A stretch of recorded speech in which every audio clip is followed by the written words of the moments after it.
거룩한 주일입니다. 이 시간 성부와 성자와 성령의 이름으로 거룩한 주일 예배를 시작하도록 하겠습니다.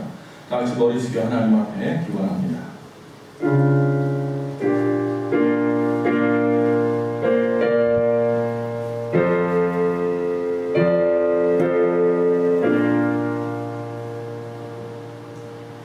내가 산을 향하여 눈을 들리라. 나의 도움이 어디서 올까?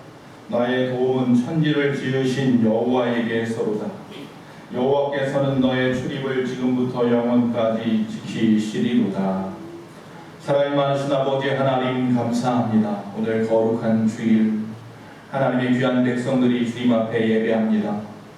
거룩한 전에 나오지 못한 심령도 많이 있지만 어느 곳에서나마 영과 진리로 예배하는 귀하고 복된 우리 예수방 공동체 모든 심령들이 다 되게 하여 주시옵소서. 홀로 영광받아 주시옵소서. 바라며 예수님의 이름으로 기원하옵나이다. 아멘. 찬송가 1장입니다.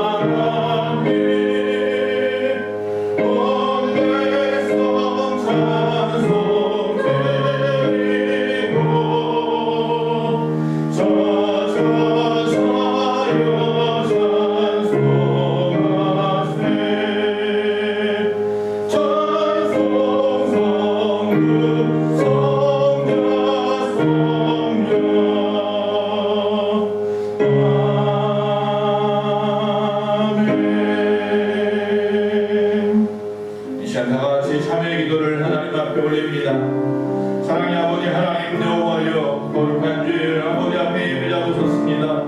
아버지 하나님, 지난 한 주간 우리의 삶을 돌아봅니다. 부족했고 연약했음을 고백합니다. 아버지 하나님, 세상의 많은 것 가운데 눌리고 짓눌리고 아버지 하나님, 왜 내 마음에 하나님이 없는 것처럼 살았습니다. 아버지, 세상의 욕심과 쾌락에 내 마음을 빼앗기고 시기하며 질투하며 분내며 화내며 살았던 시간들을 고백합니다. 주여, 우리를 불쌍히 여겨 주시옵소서. 이 시간 우리와 하나님의 거룩하심 앞에 섰습니다. 나의 부족함을 알기에 주님 앞에 기도합니다. 주 예수 그리스도의 보혈의 피로 우리의 모든 죄를 덮으시고 사하여 주시옵소서. 성령께서 이 시간 우리 한 사람 한 사람 새롭게 하시며 깨끗게 하시고 변화시켜 주시옵소서. 오 주여, 이 시간 불러 영광받아 주시옵소서. 하나님 예배 성공자로 세워 주시옵소서. 모든 일 그리스도 안에 있으면 새로운 피조물이라. 이전 것은 지나갔으니 보라 새 것이 되었도다. 예수님의 이름으로 참여하며 기도하옵나이다. 아멘. 우리 시간 사도신경으로 우리의 신앙을 고백합니다. 전능하사 천지를 만드신 하나님 아버지를 내가 믿사오며 그 외아들 우리 주 예수 그리스도를 믿사오니 이런 성령으로 잉태하사 동정녀 마리아에게 낳으시고 본디오 빌라도에게 고난을 받으사 십자가에 못 박혀 죽으시고 장사한 지 사흘 만에 죽은 자 가운데에서 다시 살아나시며 하늘에 오르사 전능하신 하나님 우편에 앉아 계시다가 저희로서 산 자와 죽은 자를 심판하러 오시리라. 성령을 믿사오며 거룩한 공예와 성도가 서로 교통하는 것과 죄를 사하여 주시는 것과 몸이 다시 사는 것과 영원히 사는 것을 믿사옵나이다. 아멘. 찬송가 287장 1절과 3절입니다.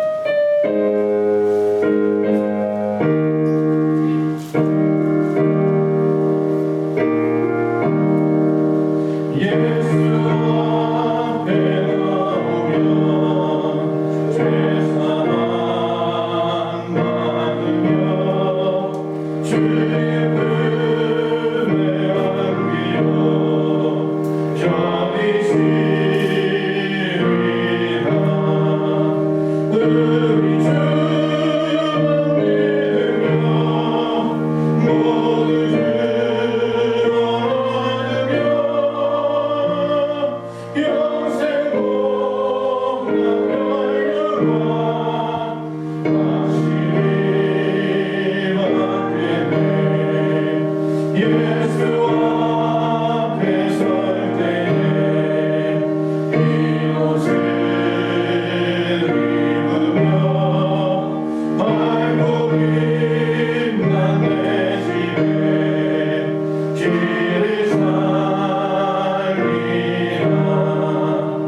우리 주 믿으면 모두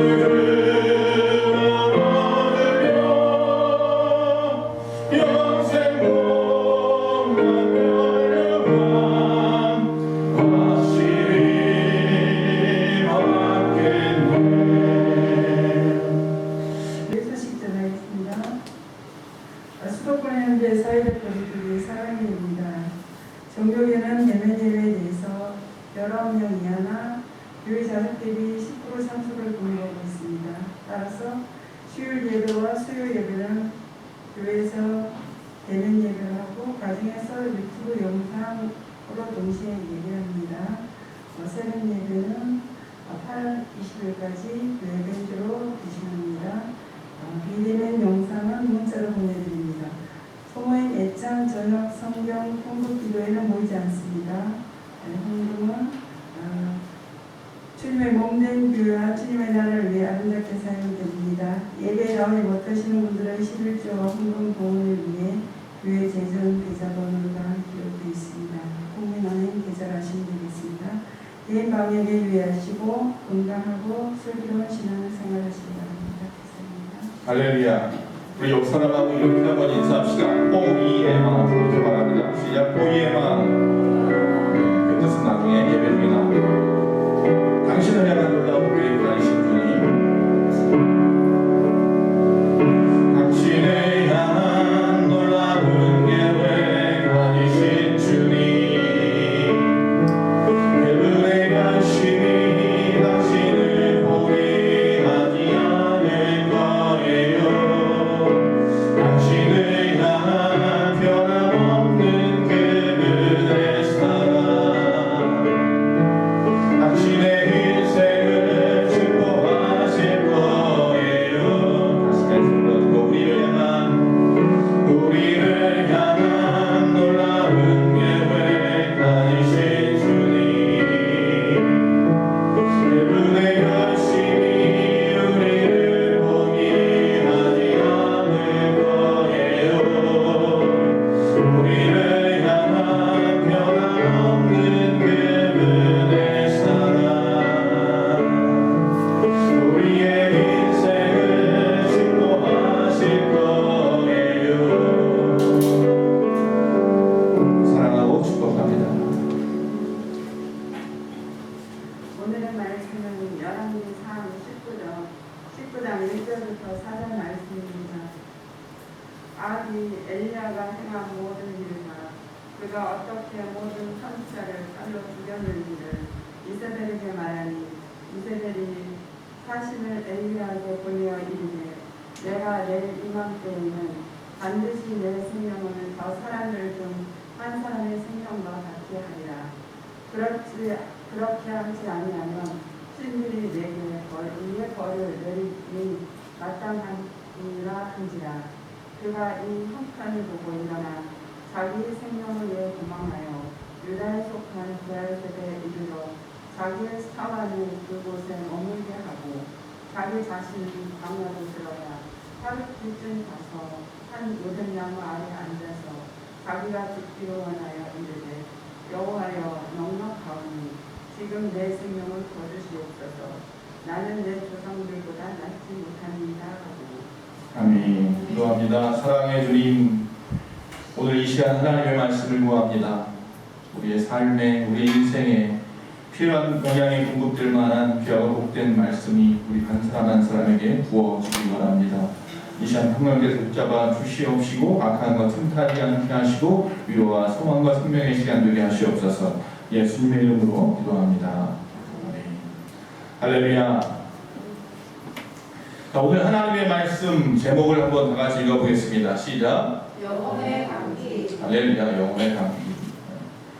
혹시 평생 나는 감기 한 번 안 걸려봤어 하는 분 있으면 한번 손 들어봐 주십시오. 나는 감기 한 번 안 걸려봤어. 그런 사람이 아마 거의 없을 거예요. 대부분 다 감기 한 번쯤은 다 걸려봤어요. 자, 우리가 지금은 그래요. 지금은 코로나19 때문에 얼마나 예방과 방역을 잘합니까? 개인 방역도 잘하고 말이죠. 그래서 그런지 감기 걸렸다는 분은 별로 못 본 것 같아요. 요새는 뭐 몸살을 앓고 있다든지 뭐 피곤하다든지 그런 경우는 모르겠지만 감기 걸렸다는 분이 없어요. 그러나 이 감기라고 하는 것은 알다시피 굉장히 걸리기 쉬운 육체적인 질병이에요. 누구나 걸릴 수 있어요. 나 감기 걸렸어 그런다고 해서 누가 아유 저 사람 감기 걸렸네 하면서 손가락질 하지 않아요. 누구나 다 걸릴 수 있는 것이기 때문에 그래요. 역시 마찬가지로 영적인 질병이 하나 있는데 이것도 역시 나 영적인 이런 질병에 걸렸어 그런다고 누가 하나 손가락질 하지 않아요. 누구나 다 걸릴 수 있는 질병이거든요. 그게 뭐냐면 영적인 침체와 우울이라고 하는 거예요. 누구나 영적으로 다운될 수 있고요. 누구나 우울함에 빠질 수 있어요. 그것 가지고 누구도 손가락질 하지 않아요. 다만 이 감기처럼요. 어떤 사람은 아주 심하게 오는 경우가 있고 어떤 사람은 그냥 지나가 버리는 경우가 있을 수도 있어요. 물론 그 영적인 침체와 우울을 갖다가 우리에게 준 이유들이 각양각색 다양하기 때문이겠죠. 근데 어떤 분들은 그럽니다. 만약에 내가 감기가 걸린 것 같으면 에이 이쯤이야 하고 그냥 지나가겠지 하다가 더 깊어지는 경우가 있고요. 어떤 분들은 감기다 싶으면 조심하고 벌써 약을 준비하기도 하고 병원을 찾아가기도 하면서 빠르게 그 어려움을 극복하려고 노력하는 사람도 있죠. 역시 마찬가지로 영적인 침체와 우울에 빠진 분들도 마찬가지입니다. 이것쯤이야 지나가겠지 하다가 오히려 점점 더 깊어져서 헤어나올 수 없는 상황에 빠진 분도 계시고요. 어떤 분들은 빨리 재빠르게 일을 갖다가 해결하기 위해서 병원을 찾는 것처럼 교회를 찾고 약을 찾는 것처럼 말씀을 찾고 기도함도 승리하는 분들도 있더라는 것입니다. 자, 저와 여러분은 이 영적인 감기, 이 영혼의 감기를 어떻게 극복해 나가고 계십니까? 자, 이 우울한 상태, 영적인 침체라고 하는 것을 영어로는 디프레스라고 합니다. 다시 말하면 위에서 내가 버틸 수 없을 것 같은 무게로 짓누르는 것을 말합니다. 내가 지금 이 상황을 버틸 수 없을 것 같은 상황에 빠져 있는 분들이 계시죠. 지금 너무나 많은 분들이 다 그래요. 그런 상황 가운데서 야 나는 못 이기겠어 하고 버티지 못해서 힘들어하는 분들이 있어요. 그래서 이 디프레스라는 말 대신 다른 말로는 다운이나 블루라는 단어를 쓰기도 합니다. 다시 말하면 우리의 삶이 어느 날 주저앉고 또 우리의 삶이 어느 날 생기가 없어지고 우리의 삶이 어느 날 파래지는 것 같은 그런 어려운 가운데 빠진 경우를 말하는 거예요. 자, 그나마 우리가 위로가 되는 것은 뭐냐 하면 성경에 보니 나만 그렇지 않아요. 많은 성경의 위인들이라고 하는 인물들도 그렇고 우리 주변의 위인들도 그렇고 다 정적인 침체나 우울을 한 번쯤은 감기처럼 건너갔어요. 여러 번 거친 분도 있죠. 근데 그분들은 그럼 어떻게 그것을 이겨내고 극복했을까? 오늘은 그 부분을 좀 생각하려고 하는데요. 특별히 2주에 걸쳐서 봅니다. 오늘은 어떤 경우에 영적인 침체와 우울이 오는지를 좀 생각해 보고요. 다음 주에는 거기에 따른 처방을 좀 내려보려고 합니다. 다윗을 아시죠? 이스라엘의 가장 위대한 왕, 이스라엘 국기의 가운데 있는 별이 다윗의 별이라고 하잖아요. 그 다윗 같은 경우도 영적인 침체에 빠진 적이 있었습니다. 여러 번 있었겠지만 특별히 그의 아들 압살롬이 죽이겠다고 반역을 일으켰을 때만큼 영적인 침체가 없었어요. 그 시편에 보면 이 다윗의 시가 거의 대부분 150편 중에 반 가까이가 다윗의 시인데 거기에 또 여러 편들이 보면은 이 압살롬을 피해가면서 쓴 시들이 있어요. 그가 얼마나 죽고 싶었는지, 얼마나 힘들었는지, 얼마나 우울함과 영적인 침체에 빠졌는지, 어떤 배신감에 빠졌는지 모릅니다. 그래서 쓴 시가 많아요. 자, 시편 3편 1절과 2절 말씀을 한번 읽어봅니다. 여호와여 나의 대적이 어찌 그리 많은지요. 일어나 나를 치는 자가 많으니이다. 많은 사람이 나를 대적하여 말하기를 그는 하나님께 구원을 받지 못한다 하나이다. 나는 하나님이 세우신 하나님의 마음이 합하다고 하는 위대한 왕 다윗인데 수많은 대적으로 인해 하다못해 자기 자식에 대한 그런 어려움 때문에 정말 죽겠다는 거예요. 너무 힘들다고 솔직하게 고백을 해요. 여러분 시간이 없으니 나중에 집에 가시면 그러나 그 뒤에 3절 이후의 말씀을 꼭 읽어보십시오. 다윗은 승리했어요. 그런 영적인 침체와 우울을 기도 가운데 그 해결 방법을 알고서 승리했더라라는 거예요. 여러분 종교개혁가인 마틴 루터 같은 경우도 수많은 적이 있었어요.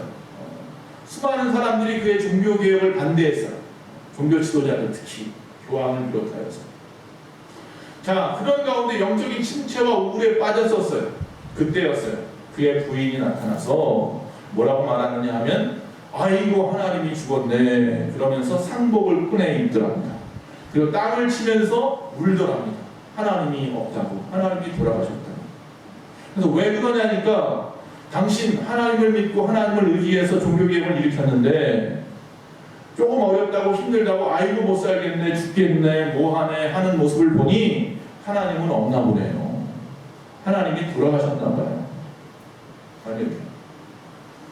자, 그럼 오늘 본문으로 돌아와서 본문에 나와 있는 주인공이 엘리야라고 하는 구약의 가장 위대한 선지자라고 말하는 이 엘리야, 예수님이 변화산에서 만났던 그 엘리야, 그 엘리야 선지자는 어떤 경험을 했나 좀 보려고 하는 것입니다. 자, 오늘은 우리가 19장을 읽었지만 그 앞에 18장이 가장 위대한 사건이죠. 뭐예요? 갈멜산에서 바알과 아세라라고 하는 우상을 섬기는 자들, 선지자들 850명과 누가 참 신인지에 대한 대결을 했잖아요.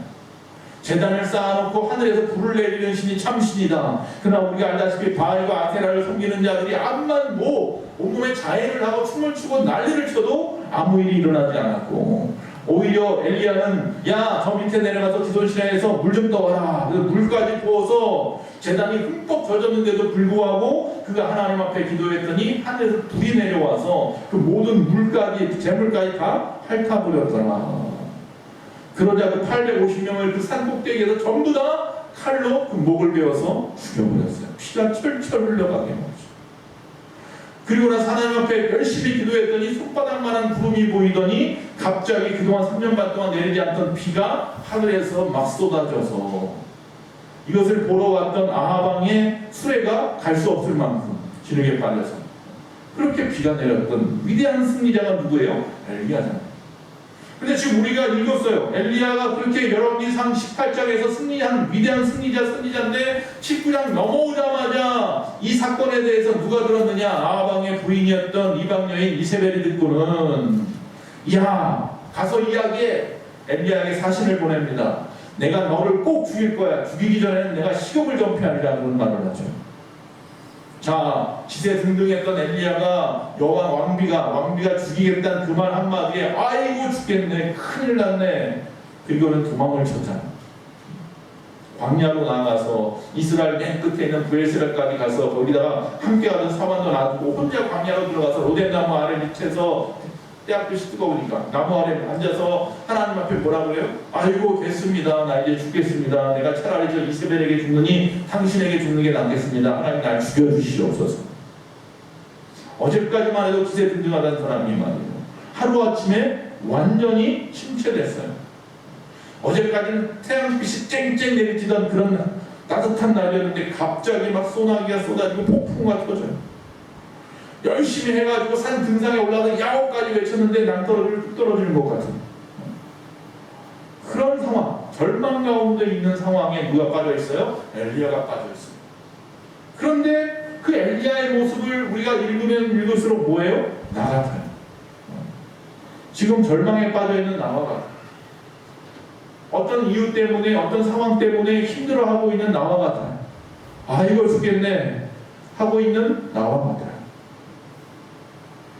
도대체 이 엘리야는 어떻게 이런 우울과 침체에 빠질 수 있는가? 위대한 하나님의 종인데. 그래서 오늘은 엘리야가 어떻게 해서 영적인 수치에 빠졌는지 생각해보고 다음 주는 어떻게 극복했는지를 좀 보려는 거예요. 자, 첫 번째 엘리야의 문제는 뭐냐 하면요, 사실보다 이 감정이 앞선다라고 하는 것이, 다시 말하면 감정에 의해서 두려워하고 있는 거예요. 아직 일어나지도 않은 일인데. 엘리야는 갈멜산에서 앞에 말한 대로 850대 1의 엄청난 승리를 했는데도 불구하고 죽이겠다는 말 한마디에 영적인 침체에 빠졌습니다. 지금 막 승리했는데 아이고 나는 이제 죽겠습니다. 죽여주십시오 하는 상황이 되어버렸다는 거예요. 자, 그런데 가만히 보십시오. 지금 엘리야의 상황에서의 사실은 뭐냐면요, 아직까지는 뭐예요? 하나님이 도우셔서 승리하는 거예요. 거기까지가 사실이에요. 즉 하나님의 도우심으로 승리한 엘리야가 사실이에요. 그런데 이 감정은요, 아직 이세벨이 자기를 죽이려고 사실만 보냈지 뭐 죽이려고 누굴 보낸 것도 아닌데도 불구하고 하나님은 그 순간 안 보이고 감정에 휩싸여서 죽겠다고 말하는 거예요. 아직 지금 사실에 좀 집중해야 됩니다. 아직은 숨쉬고 있어요. 아직은 하나님이 도우셔서 승리한 그 승리의 쾌감에 아직 빠져 있어도 될 만한 시간이란 말이에요. 그런데 왜 아직 일어나지도 않은 일 때문에 아이고 만약에 이세벨이 정말로 사람을 보내서 나를 죽이면 난 죽겠지? 그럼 큰일이 나겠지? 아직 일어나지도 않은 일에 미리 두려워하고 떨고 그러고 있느냐는 거죠. 하나님이 안 계시면 모르겠는데. 여러분 언젠가 제가 말씀을 드렸습니다. 여러분 기쁘면 그때는 구원받은 것 같습니까? 그러면 반대로 구원받았는데 슬프면 어떡할 겁니까? 그러면 또 구원 안 받은 것 같습니까? 잘 되면 구원받은 것 같습니까? 잘 안 되면 그럼 구원 안 받은 것 같습니까? 감정에 의해서 내 구원이 이랬다 저랬다 하는 거 아니에요. 나의 믿음이 감정에 의해서 이랬다 저랬다 하면 그건 거짓된 믿음인 거예요. 우리가 잘 알다시피 구원을 받았다고 하는 사실은 하나님께서 변하지 않는 진리로 우리를 구원하신 것이잖아요. 그러니까 이건 진리의 말씀인 거예요. 여러분 지금 영적인 침체에 빠졌다 할지라도 나는 구원받은 자입니다. 할렐루야. 하나님은 나와 함께 하십니다. 이 사실은 변함이 없단 말입니다. 영적인 감기, 여러분 감기 걸려서 죽지 않아요. 내가 그걸 어떻게 대처하느냐에 따라서 내가 겁먹고 두려워하다가 죽어가요. 잘 대처하면 이겨낼 수 있는 줄로 믿습니다. 자, 승리한 갈멜산에서의 사건이 사실이에요. 로뎀나무 밑에 가가지고 나 죽겠다고 살려달라고 하는 것이 아니라 나 죽여달라고 말하는 이 상황은 그냥 자기 감정의 넋두리인 것, 그런 체념이고 푸념인 것. 신앙생활을 그런 감정 기복에 의해서 하면 큰일 납니다. 어느 순간에 정말 주를 위해서 주여 내가 구원받은 자입니다. 나를 구원해주셔서 감사합니다 하다가 어느 순간에 에이 하나님이 어딨어 나 교회 안 나갈래 이렇게 된단 말이에요. 여러분 기쁘면 이 한 번 맞춰서 충성하겠습니다 하다가 조금 슬프고 어려우면 애가 집어치워 그건 구원이 아니에요. 감정과 느낌처럼 쉽게 아주 쉽게 변하는 것을 의존하지 맙시다. 다시 말씀드립니다. 행복하니까 감사합니까? 감사하니까 행복합니까? 행복하면 감사하면 좀 슬프면 감사 안 할 겁니까? 슬퍼도 또 행복해도 우리 하나님 앞에 항상 감사해야 돼요. 변하지 않는 사실 때문입니다. 나를 구원하신 주님. 여러분이 그 사실에 대해서 감사하면 지금 상황이 현재 나타나는 모든 감정들이 기쁘지 않고 우울하고 침체하여도 그 마음에 항상 감사할 수 있는 줄로 있습니다. 제가 서울을 갔다 올 때마다 지하철을 타는데 지하철을 타면 뭐 보통 눈을 감고 자잖아요. 눈 감고 있잖아요. 그래서 갑자기 눈을 딱 떴는데요. 참 이게 사람이라는 게 어느 순간 내가 반대로 가고 있는 느낌이 있을 때가 있어요. 오산으로 내려가야 되는데 서울로 가는 느낌이 있을 때가 있어요. 내가 항상 앉아있는 방향에 따라 달라요. 어느 쪽 방향에 앉아있는지에 따라 다르잖아요. 근데 그러면 이제 뭘 봐요? 그 다음 역에 도착해가지고 아니면 여기 써있는 사인판을 봐서 내가 지금 제대로 가고 있구나 보잖아요. 그럼 뭐의 마음이 안심이 돼요. 근데 어느 순간 그걸 바라보지 않고 그래서 자기 감정에 내가 지금 잘못된 방향으로 가고 있다는 감정 때문에 급하게 만약에 뛰어내리면 그 지하철에서 내려버리면 손해보는 건 나예요. 나만 손해보고 힘들어지는 거예요. 즉 내 감정에 의해서 움직이면 힘들어져요. 진리, 이정표, 변하지 않는 것 앞에서 그것이 사실이면 그것 바라보면 얼마든지 이겨낼 줄로 믿습니다. 그 변하지 않는 것, 진리, 이정표, 우리의 삶의 이정표는 뭐예요? 하나님의 말씀인 줄로 믿습니다. 말씀 붙잡으십시오. 감정에 치우치고 흔들리지 마십시오. 감정은 마귀가 사탄이 나를 넘어뜨리려고 끊임없이 조작할 수 있는 것들이에요. 그러나 진리는 변하지 않는 것입니다. 사람의 감정이 얼마나 지속될까 조사에 의하면요, 이 사랑이라고 하는 감정, 사랑의 감정이 보통 가슴 뛰는 사랑의 감정은 3년을 넘기기 쉽지 않답니다. 그러니까 보통 우리가 신혼이라고 말하는 건 기껏해야 뭐예요? 3년 가면 많이 간대요. 자, 전에는 정말 뜨겁게 사랑했는데 지금은 그런 감정이 다 사라져 버렸어. 사랑이 식었구나. 그래, 여기서 끝이야. 라고 하는 경우들이 있다는 거예요. 자, 그런데 가만히 보면요, 그분들이 그렇게 끝내는 이유 중에 하나는 뭐예요? 뭐라고 말해요? 그래놓고 이제 사람들한테 무슨 차이라고 말해요? 성격 차이라고 말해요. 성격 차이. 그 성격 차이가 아니라요, 감정에 의해서 내가 속은 거예요. 눈에 콩깍지가 쓰여서 그런 거예요. 그러니까 눈에 콩깍지가 쓰이면 감정에 내가 마음을 빼앗겨 버리면 진실이 안 보이는 거예요. 이 사람이 정말 어떤 사람인지가 안 보여요. 그래서 그 감정에 의해서 섣불리 결혼도 하고 그러다가 결국 어려움을 당하고, 왜? 나중에 시간이 지나면서 정말로 이 사실이 보이기 시작하거든요. 이 사람의 성격도 보이고, 처음에 나 없이 못 살겠다더니 어느 순간 막 나한테 매질을 하는 사람도 있고, 어느 순간 갑자기 술에 맨날 그냥 쪄들어 사는 사람도 있고 그렇다는 거죠. 그러니까 누구 탓할 거 없고요, 성격 탓도 아니고요, 내 잘못이에요. 내 잘못. 그러니까 내 잘못인 부분은 어떻게 해요? 내가 이겨내고 회복하려고 노력해 나가야 하는 거예요. 자, 두 번째입니다. 사람들이 왜 우울과 침체에 빠지느냐, 사실보다 자꾸 감정에 치우쳐서 그런데, 두 번째는 뭐냐면 자꾸 다른 사람하고 비교한다는 거예요. 세상에 다른 사람들하고 자꾸 나를 비교하니까 나만 부족한 것 같고, 나만 연약한 것 같고, 나만 항상 패배자 같고 말이죠. 나만 잘못 살고 있는 것 같고, 나만 안 되는 것 같고 그렇다는 거예요. 여기 비교하는 엘리야를 보세요. 4절 후반부에 보니까요, 나는 내 조상보다 낫지 않습니다 이렇게 말을 해요. 하나님이 나를 선지자로 세우셨지만 이전에 있었던 아브라함이나 이전에 있었던 모세나 이전에 있었던 다윗이나 하나님의 그 위대한 인물들에 비하면 나는 정말 세 발의 피 아무것도 아닙니다. 아이고, 난 아무것도 아니네.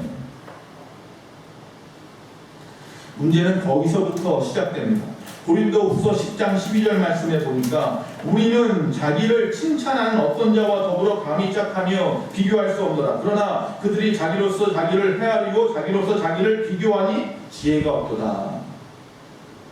자, 남하고 비교하는 사람을 뭐라고 표현해요? 성경에서? 지혜 없는 자. 자꾸 남하고 비교해서 나는 안 돼, 나는 부족해, 나는 뭐 어쩌고저쩌고 하는 사람들은 다 뭐라고요? 지혜 없는 자. 다른 말로 말하면 어리석은 자.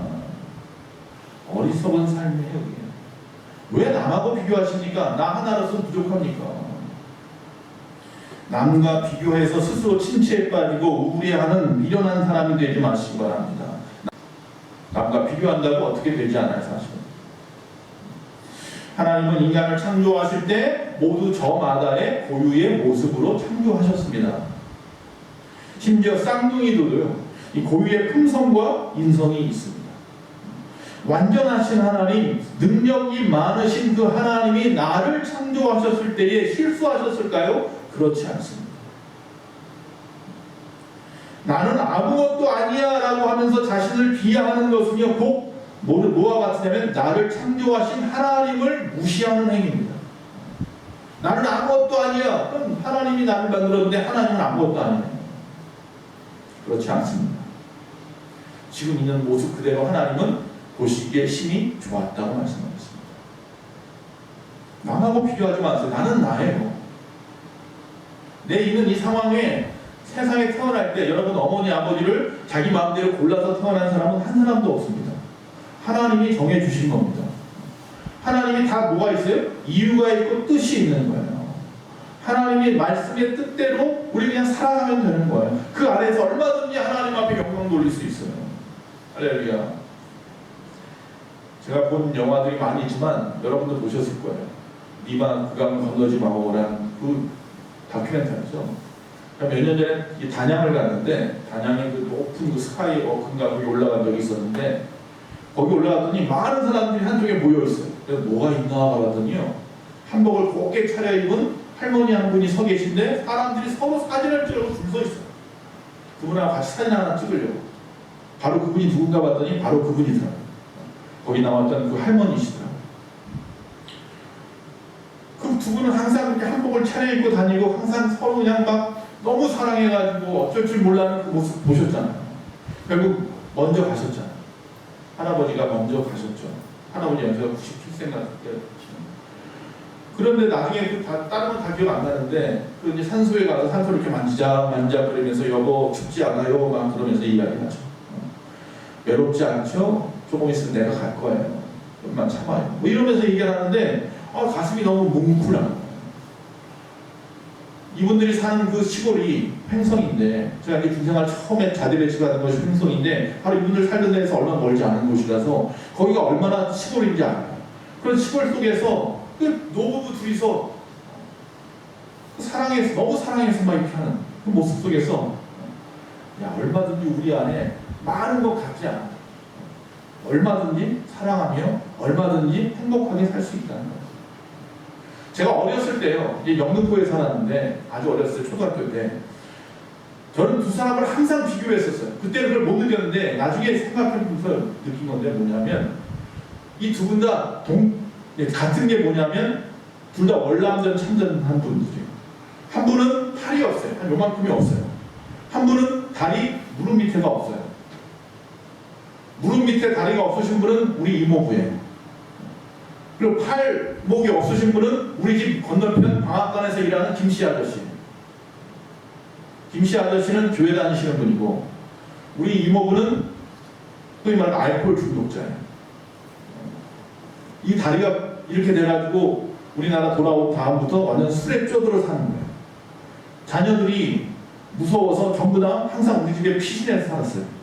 그래서 사촌 형들, 형 오빠들이 맨날 우리 집에 살아서 5명인데 그 좁은 집에 그냥 옹기종기 살았어요. 피해가지고 맨날 술만 마시면 이모부를 막 이모를 때리고, 그리고 우리 할머니 할아버지한테 와가지고 돈 내놓으라고 맨날 그랬어요. 그걸 아주 기억이 나요. 무서워서 이모부가 아주 무슨 뭐 귀신이나 되는 것처럼 뭐 마귀처럼 느껴졌었어요.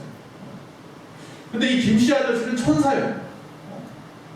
이분에게도 자식이 있어요. 딸이 있고 아들이 있어요. 두 아들, 딸이 있어요. 저랑 비슷했던 것 같아요.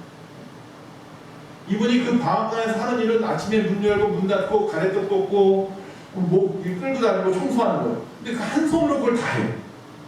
이만큼이 그래도 남아있잖아요. 그냥 이걸 이렇게 붙여가면서 뭘 하든 다 하는 거예요.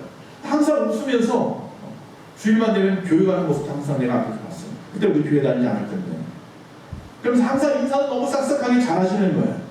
그러니까 주변 사람들이 너무 좋아요. 그 김씨 아저씨. 똑같은 상황인데 전혀 다른 모습으로 살아가요. 가만히 보니까 우리 이모부는 항상 비관이에요. 아이고 내가 이 꼴이 뭐야 이러면서 남들은 뭐 죽어졌던데 나는 항상 이런 생활을 하고, 이 김씨 아저씨는 항상 감사한 거예요. 그래서 내가 살아서 와서 내 자식 새끼 검사하면서 남의 집에 빌붙어 살지만 그래도 이 방앗간에서 일을 하면서 먹고 살 수 있으니까 그거에 대해서 너무 감사하게 최선을 다해서 일하면서 보는 사람마다 웃고 항상 교회 다니시고 가끔 가다가 교회 다니라고 나한테도 막 쓰다듬어주면서 야 영훈아 교회 가, 교회 가, 엄마한테 교회 가자고 그래, 막 이런 말 하고 나왔어. 그랬던 기억이 아직도 생생해요. 어떻게 사시겠습니까? 비교하면서 나 안 돼, 영적인 심취에 항상 그렇게 빠져 사시겠습니까? 에베소서 2장 8절에서 10절 말씀 읽겠습니다. 너희는 그 은혜에 의하여 믿음으로 말미암아 구원을 받았으니 이것은 너희에게서 난 것이 아니요 하나님의 선물이다. 행위에서 난 것이 아니니 이는 누구든지 자랑하지 못하게 함이라. 우리는 그가 만드신 바라 그리스도 예수 안에서 선한 일을 위하여 지으심을 받은 자니 이 일은 하나님이 전에 예비하사 우리로 그 가운데서 행하게 하려 하심이니라. 할렐루야. 우리는 그가 뭐 하신 바라? 만드신 바라. 하나님께서 하나님의 계획이 있어서 우리를 어떻게 했다고요? 만드신 바라. 그리고 그의 은혜로 말미암아 구원받은 자라. 하나님이 날 이 모양 이 모습으로 이 상황 속으로 만들어 놓으셨는데 이미 구원하여 주신 것만으로도 감사하지 않습니까? 자, 이 만드신 바라는 말이 뭐냐면 바로 포이에마예요. 아까 우리가 인사했죠? 포이에마라고. 당신은 하나님이 만드신 모습 그대로입니다 라는 뜻이에요. 자, 이 말을 영어 성경에 보니까 마스터피스라고 써 있어요. 이게 무슨 말이에요? 작품이에요. 작품. 걸작품. 하나님이 당신을 걸작품으로 만드셨습니다. 다시 옆 사람하고 인사합니다. 당신은 포이에마입니다. 할렐루야. 하나님이 여러분을요 아무렇게나 만들지 않았어요. 심혈을 기울여서 만들었어요. 할렐루야. 그래서 뭐라고요? 심히 보기에 좋았더라 하고 만드셨어요. 물론 우리가 이 작품이라고 했는데요, 뭐 우리 TV라든지 뭐 여러분 스마트폰 많죠. 저도 요즘 스마트폰이 화면이 잘 안 나와서 바꿔야 되는데 못 바꾸고 있는 이유가 혹시라도 내가 남들보다 비싼 가게 사면 더 어떡하나 이런 거, 아니 내가 뭐 좀 잘못 손해보고 살까봐 못 사겠는 거야. 모르니까 잘. 남들은 싸게 샀다는데 나는 비싸게 사는 거 아닌가. 그래서 그 걱정하느라고 지금 화면이 거의 안 나오는데도 불구하고 1년이 넘도록 그냥 쓰고 있어요. 화면 그 조정하는 걸 최대한 올리면 그래도 나오니까 화면 조정을 자동으로 맞춰놓으면 어둡게라고 초록색으로 가득해요. 그래도 그냥 1년 넘게 쓰는데 요새 이제 중고폰을 좀 알아보고 있어요. 어느 정도 가격대로 중고폰을 사면 좀 싼가. 지금 제일 싼 가격대로 쓰고 있으니까 그냥 폰만 바꿔보려고. 제가 뭐 좋은 건 필요 없으니까 잘만 나오면 되니까. 그런 건 뭐예요? 가격을 비교해보죠. 서로 비교도 해보고 좋은 거 손해보지 않고 좀 얻으려고 노력하는 거예요. 그건 그렇게 하는 게 맞아요. 그런데 작품은 다르잖아요. 피카소가 그린 그림하고 반 고흐가 그린 그림을 갖다가 대놓고 비교하는 사람은 없어요. 피카소는 피카소대로, 반 고흐는 반 고흐대로 만든 작품인 거예요. 그거대로 인정해주고 그거대로 좋아하는 거예요. 저와 여러분은 물건이 아니에요. 물건은 비교해도 된다니까요. 사람과 사람이 물건이라면 비교하세요. 저 사람보다 내가 모자르구나 부족하구나 뭐. 하지만 우리는 뭐라고요? 작품이라고. 하나님이 나 그대로 모습대로 만드셨기 때문에 나 자체로 하나님 앞에 평가받는 거예요. 누구하고 비교받는 게 아니라고. 그런 의미가 뭐예요? 포이에바. 그게 바로 별작품이라는 의미예요. 저와 여러분. 그래서 하나님이 한 사람 한 사람을 보시고 심히 보기에 좋았다라고 말씀하십니다. 여러분, 여기 여러분 한 사람 한 사람 한 사람 다 하나님 보시기에 좋았더라. 뭐를 버려라? 비교의식을 버려라. 아무리 이 땅에서는 얼짱이니 몸짱이 한 사람들을 좋아할지 몰라도 천국 간다고 하나님이 다 얼짱몸짱만 좋아하지는 않으실 거예요. 하나님이 보시는 건 그런 거 아니에요. 내 모습 그대로 이 땅에서 주님이 원하시는 뜻대로 살아갔느냐, 그게 중요한 거죠. 성경에 나와 있는 아벨, 그의 형이었던 가인, 성경에 나와 있는 다윗, 그 앞서 있었던 가인, 그 왕, 사울왕. 가인이나 사울왕의 특징이 뭐예요? 비교하는 거예요. 비교하는 거. 동생하고 비교하고, 다윗하고 비교하고, 다윗 사위인데도 비교하고. 결국 그들의 말로는 좋지 않았단 말이에요. 살인자가 되어버리고.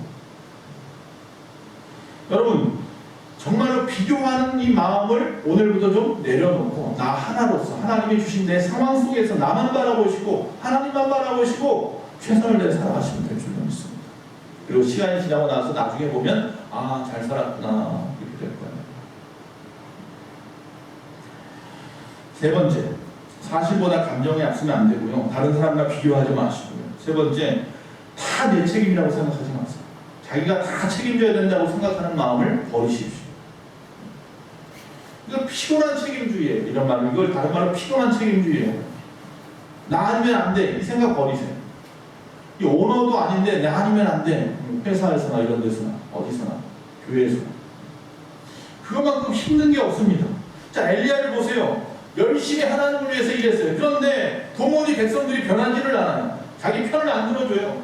그때 엘리야는 다 자기 책임이라고 생각했어요. 모든 것이 내 책임이라고 생각했어요. 근데 내가 못했으니까 아, 이거 안 돼. 이거 끝이야. 여러분, 우리 집사님, 권사님, 우리 성도님들, 물질 때문에 아니면 사업 때문에 남편 때문에 아내 때문에 자식 때문에 건강 때문에 지금 죽을 만큼 힘드시죠? 얼굴에 쓰여있는 분들이 있어요. 나 힘들어 이렇게. 여러분, 좀 아무리 힘들더라도 이거 하나만은 기억하십시오. 여러분 책임 아닙니다. 여러분 책임이 아닙니다. 어떤 분은 너무나 책임감이 강해서 옆집 배 밥그릇에 밥이 있는지 없는지까지 내가 책임지려는 사람이 있대요. 그런 책임하지 마세요. 내 책임 아니에요. 그 개가 밥을 먹든지 안 먹든지 그건 내 책임이 아닙니다. 그 주인의 문제. 엘리야의 문제는 바로 그겁니다. 열심히 특심이에요. 다시 말하면 최선을 다하는 건 맞아요. 그가 그렇게 열심히 했는데 문제는 변하지 않은 것에 대해서 그가 지금 낙심하고 있는 거예요. 자, 예수님을 한번 보세요. 예수님에게는 몇 명의 제자가 있었어요? 12명이 있었어요. 그 중에 예수님을 팔아먹은 제자 이름이 뭐예요? 가룟 유다예요. 가룟 유다도 예수님의 제자예요. 다시 말하면 예수님이 3년 반 동안 가르친 자예요. 그런데 그 가르친 가룟 유다가 누구를 갖다가 배신해요? 예수님을 배신해서 팔아요. 문상심장에. 근데 성경 어디에도 보면 예수님께서 아이고 내 책임이야 하는 부분이 한 부분도 없어요. 아이고 내가 잘못 가르쳐서 그래. 그렇게 말씀하신 부분이 단 한 군데도 없어요. 성경에 보면. 그냥 주님은요. 그가 배신을 할 때도 뭐 할 때도 뭐라고 말해요? 네가 할 일을 네가 해라 라고 말해요. 내 할 일 네가 해. 또 오히려 그냥 가룟 유다한테 그냥 네 할 일 해라 이렇게 말씀하신다. 그럼 거기서 그러면 나는 너와 상관이 없어 딱 끊어버리지는 않으세요. 끝까지 자기 하실 일은 또 최선을 다해요. 그래서 마가다락방 마지막 보면 그가 수건을 갖다 허리에 동이고 물을 떠와서 자기 아들의 발을 하나 다 씻어주잖아요. 가룟 유다까지 씻어주죠.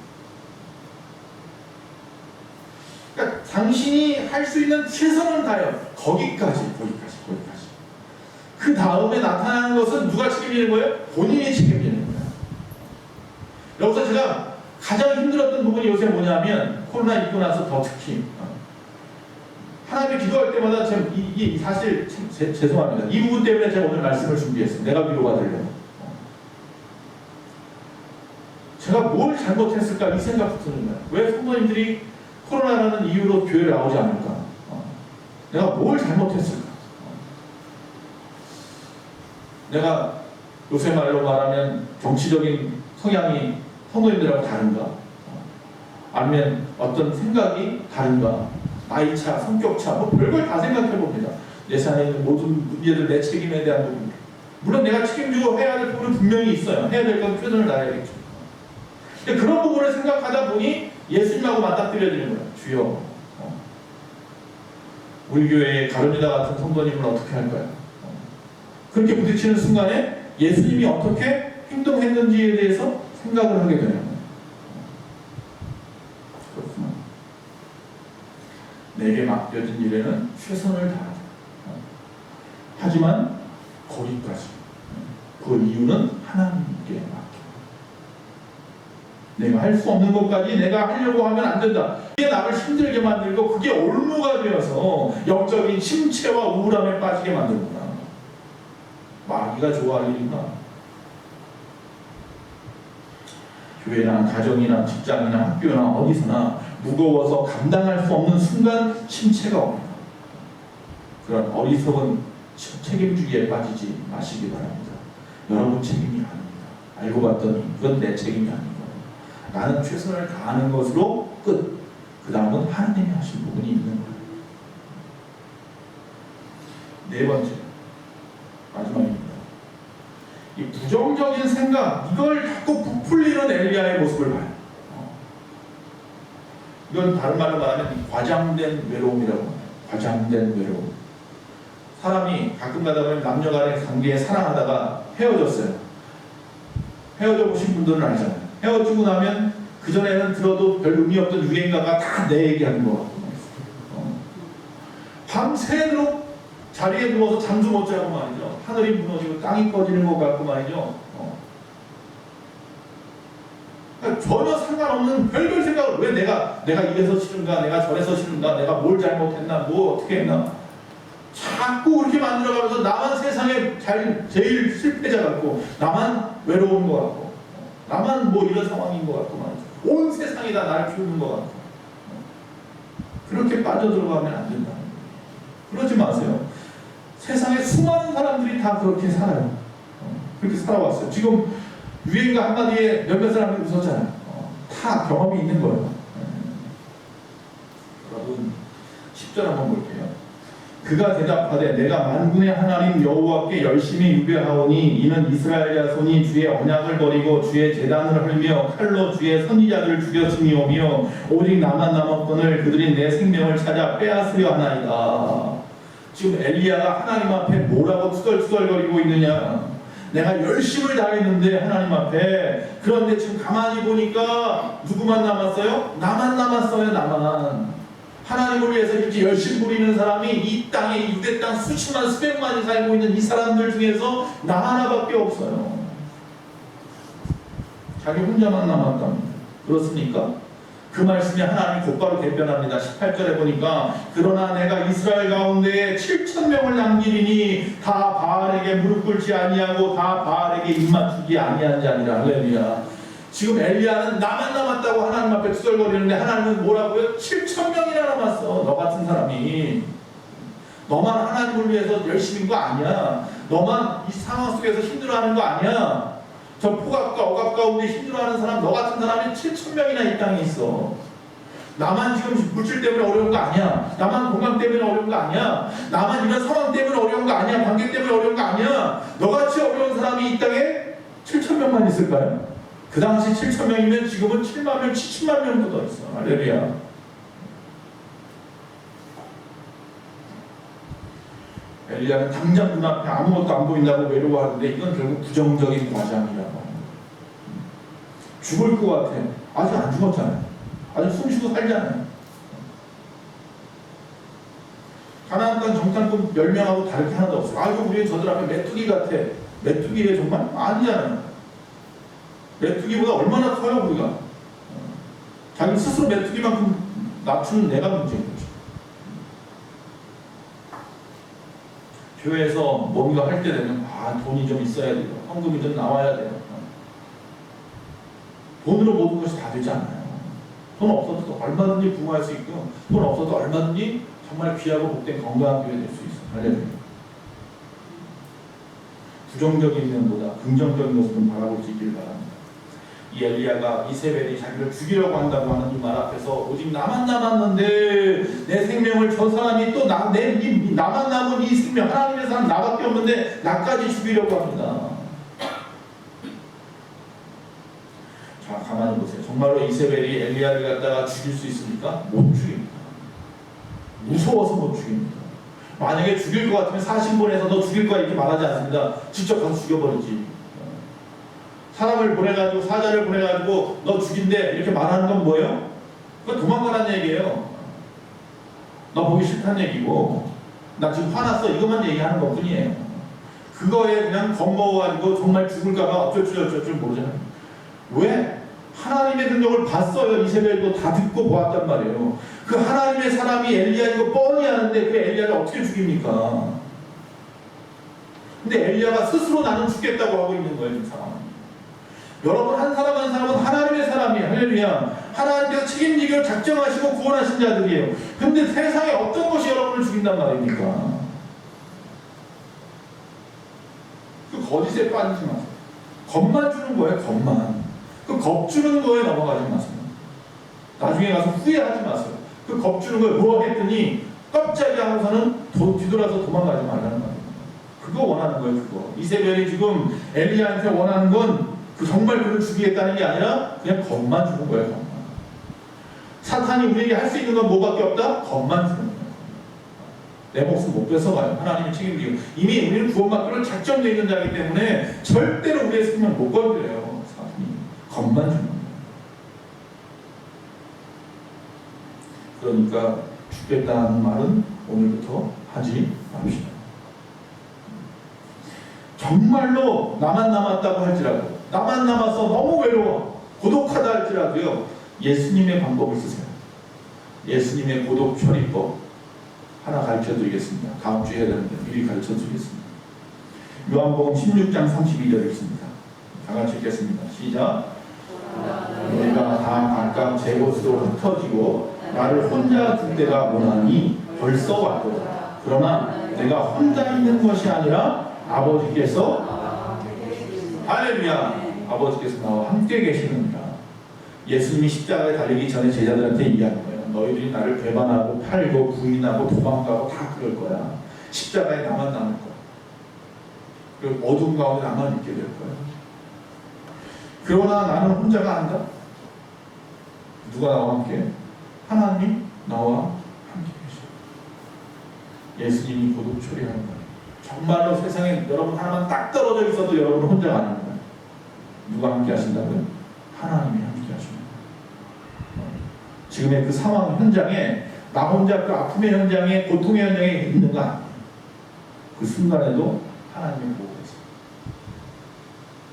예수님의 그 십자가의 죽음 앞에서도 하나님이 어떻게 저 아무것도 안 하시는데 하는 그 순간에도 하나님 눈물 흘리시면서 보고 계십니다. 지금 이 상황을 넘어가야 부활의 영광이 있거든요.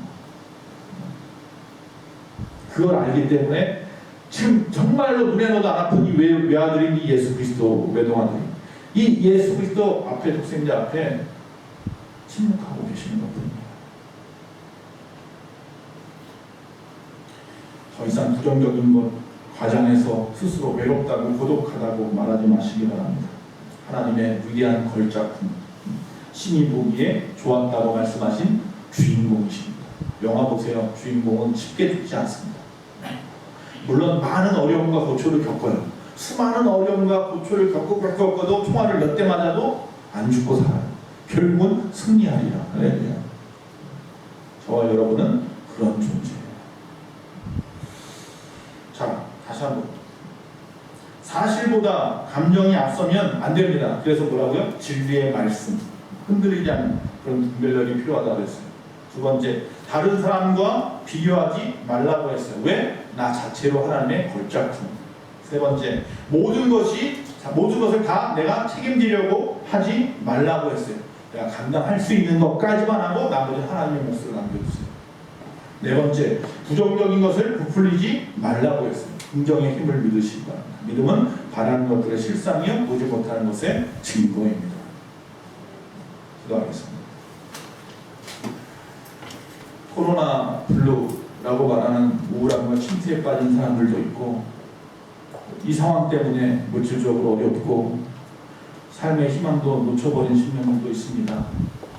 부풀었던 꿈이 한순간에 물거품이 된 사람도 있고 천천병력같이 갑작스러운 건강의 어려움으로 힘들어하는 가정도 있습니다. 앞으로 어떻게 살아야 할지 막막한 가정들도 있습니다.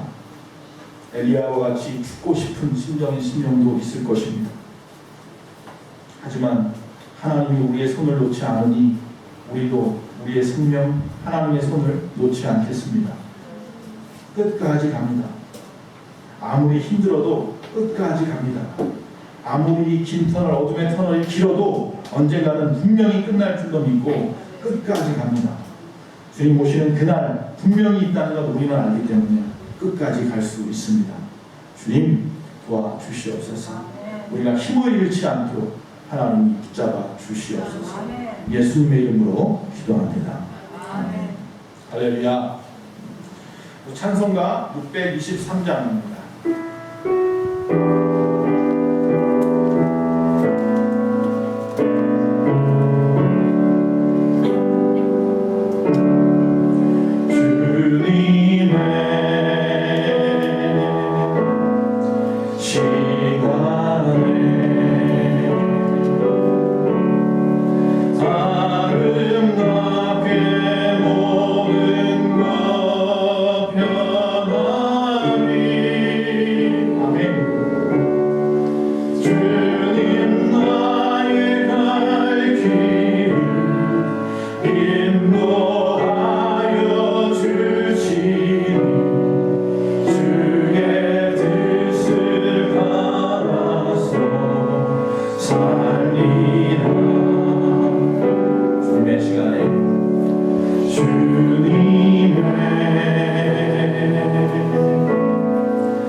답답합니다.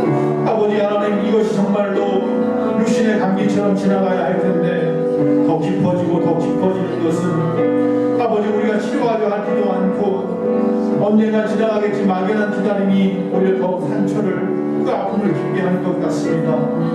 주님, 나를 도와주세요. 아버지, 이 시간 나와 함께 하시옵소서. 예수님처럼 내려놓을 것을 내려놓게 하시고 주님 앞에 내 모든 것 다 주님 앞에 내려놓게 하시고 주님이 나와 함께 하신다는 이 사실만큼은 놓치지 아니하는 우리 귀하고 복된 성도들이 다 되게 해주세요. 아버지 하나님, 코로나를 핑계 잡지 않게 하시옵시고 아버지 하나님, 나의 어리석은 모든 신앙의 모습들을 돌아보게 하시고 아버지, 부연이 일어나는 다시 아버지 하나님의 자리로 돌아오는 우리 모든 성도님들이 다 될 수 있도록 주여 도와주시옵소서. 주여 역사해 주시옵소서.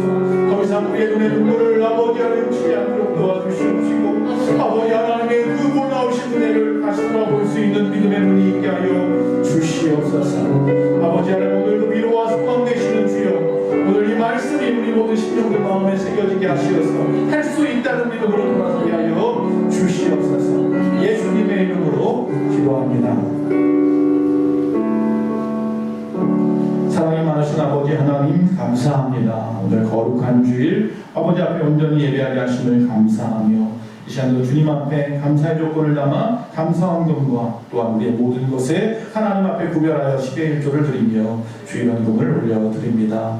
드려진 모든 예물들이 하나님이 세우신 하나님의 몸된 교회를 위하여 그의 나라와 그의 의를 위하여 아름답게 쓰여질 수 있도록 그래야 하나님이 기뻐하시는 헌물이 되게 하여 주시옵소서. 돌아가는 발걸음을 지키시고 한 주간도 승리하게 하시되 예배 전에 나의 상태와 예배 후에 나의 마음의 상태가 변화되게 하시고 그 마음에 결단이 있게 하시옵시고 그 마음의 소망과 새로운 아버지 희망과 기쁨과 생명으로 아버지 살아가는 한 주간이 되게 하여 주시옵소서.